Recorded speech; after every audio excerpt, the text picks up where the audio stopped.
কলকাতার রেড রোডে উদযাপিত হচ্ছে দ্বাদশ আন্তর্জাতিক যোগ দিবস। উপস্থিত প্রধানমন্ত্রী নরেন্দ্র মোদী স্বয়ং, রয়েছেন মুখ্যমন্ত্রী শুভেন্দু অধিকারী ও প্রধানমন্ত্রী নিজে যোগ অভ্যাস করছেন। একাধিক আসনের অনুশীলনে তাকে যোগ দিতে দেখা গিয়েছে। পরে তিনি যোগ স্থানে ঘুরে ঘুরে বাকিদের অনুশীলন দেখেন, কারো কারো ভঙ্গি শুধরেও দেন সত্য প্রণীত হয়ে। শনিবার দুদিনের রাজ্য সফরে এসেছেন প্রধানমন্ত্রী। পশ্চিমবঙ্গ দিবস উপলক্ষে হুগলির তারকেশ্বরের অনুষ্ঠানে তিনি যোগ দিয়েছিলেন শনিবার বিকেলে।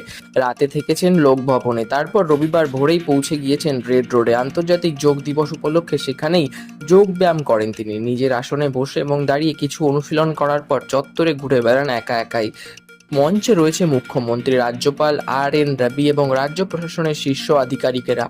শহরের একাধিক প্রান্তে রবিবার সকাল থেকে বড় স্ক্রিন বসানো হয়েছে। সেখানে রেড রোডের অনুষ্ঠান সরাসরি সম্প্রচারিত হচ্ছে। অনেকেই তার সামনে জড়ো হয়েছেন।